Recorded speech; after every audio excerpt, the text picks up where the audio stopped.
Back in the day when I was still in the seminary studying to be a priest, my spiritual director at the time taught me a really important distinction between mysteries on the one hand and problems on the other. And I realized that on the face of it, that might not sound very important, but it's actually a really important distinction when it comes to the spiritual life.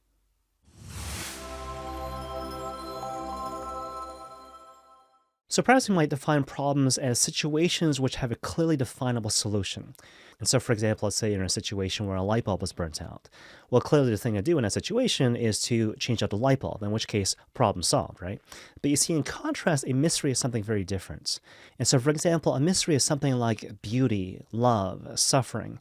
Or to frame the thing in more explicitly theological terms, something like the mystery of the incarnation or the mystery of the crucifixion, for instance. In any case, we can go on and on, but the underlying point here is that mysteries must never be treated as problems. Because mysteries are not meant to be solved, mysteries are meant to be received with patience, reverence, and respect. Until the mystery in question comes to actually change you as opposed to the other way around. Okay, now I realize that that might still sound kind of vague and abstract, so let me try to illustrate the point even further by focusing specifically on the example of evil and suffering in this world. So as you probably know, perhaps even through personal experience, one of the greatest obstacles when it comes to accepting the Christian faith is this thing called the problem of evil, which can basically be articulated like this. If God is the creator of all things, and he's all good and all powerful, well then therefore evil should not exist in the context of this world. Evil does exist though in the context of this world, so therefore God can't be all good and or he can't be all powerful. And again, that in a nutshell is basically what we call the problem of evil. Okay, now obviously this kind of begs the question, what's the Christian response to the problem of evil? Well, the Christian response to the problem of evil is basically twofold. First of all, this idea that God does not create evil things in this world, because evil is not a thing, but instead is actually a privation. It's an absence, right? And so, for example, sickness is the absence of health, or to use a slightly more cheeky example, a cavity is the absence of, like, teeth, right? In any case, the second point is basically this. God is so powerful that if he allows evil to exist in the context of this world, it's always to bring about a greater good. And so to use a really easy example, think about the great mystery of the crucifixion, where God the Father permits the most tragic thing to ever happen in human history, the suffering and death of his only begotten Son, and more to the point, he brings about the work of salvation not in spite of the crucifixion, but precisely through the crucifixion. So again, if God permits any sort of evil to exist in the context of this world, it's always to bring about a greater good. Now that said, the thing I want to impress upon you here is that the key in a certain sense to accepting the Christian response to the problem of evil is to really coming to accept the fact that in the context of this life, you will never fully understand why God actually permits evil to exist in the context of this world.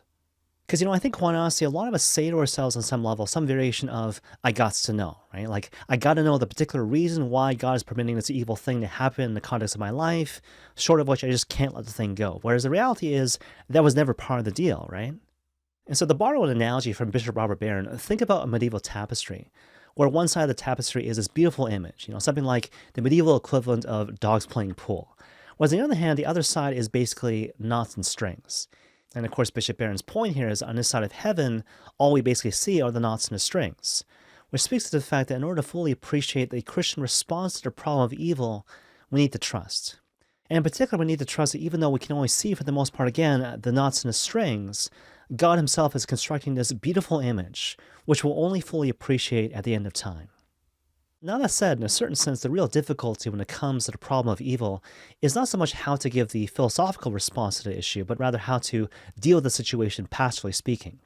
Because, of course, it's one thing to kind of state in the abstract that if God permits any sort of evil in this world, it's to bring about a greater good. But it's another thing to actually say that to someone who's going through an acute period of suffering. You're probably going to get punched in the face, right? So it begs the question again, what do I do in terms of a pastoral response to someone who's actually going through an acute period of suffering in the context of this life? Well, perhaps I would suggest basically two things. And so the first thing you want to do is ask yourself the question, are there problems which have arisen which are incidental to the mystery?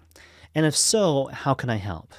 And so, for example, let's say a friend of yours is dealing with a death in the family, right? So they're wrestling with the mystery of suffering and death in their life. Perhaps you may ask yourself, does someone need help with getting a ride home, feeding the kids, making funeral arrangements, or even something as simple as paying the bills? So that's kind of the first thing. But you see, the second thing is this. You need to let the person in question go through the mystery themselves. In other words, you need to learn to appreciate that your particular role in that circumstance is not to take on the mystery of suffering, for example, but instead to allow the person to go through the mystery themselves, while you yourself journey with them as they go through that particular mystery, if that makes any sense.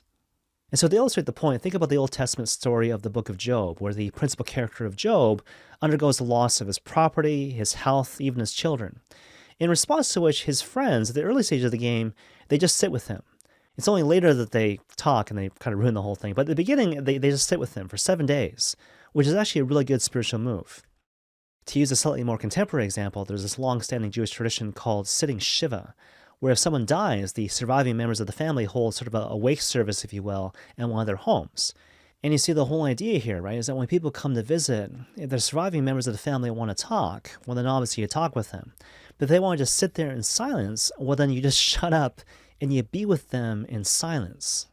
Which speaks to the fact that when you're dealing with people who are going through the mystery of suffering and death in this world, your particular task in that circumstance is not so much to say wise or clever things, or to tell people what to think or how to feel, but instead to simply be with them. To be with them as they journey through, again, the particular mystery in question.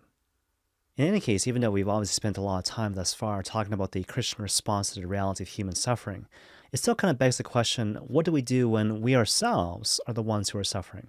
Well, whenever I think about this particular issue, I always think about this really great apostolic letter issued in 1984 by John Paul II called Salvific Dolores, which basically means on the Christian meaning of human suffering. And there's this really great quote at the end of the document, which basically goes like this.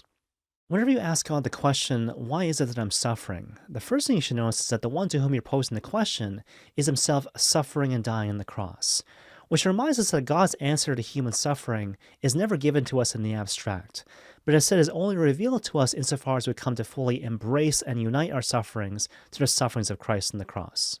And to the extent that we're able to do this, perhaps we might come to see that our suffering is actually a calling, and indeed a vocation to truly accept our own unique role in bringing about the work of redemption. Now, of course, this doesn't mean that our suffering will necessarily become any less. The cross, after all, is still the cross. But it does mean that once we come to grasp the salvific meaning behind our suffering, perhaps we might come to see our suffering as actually a very precious opportunity to suffer with Christ and indeed to suffer for Christ, for the salvation of souls and indeed for the salvation of the world. And may God bless you all.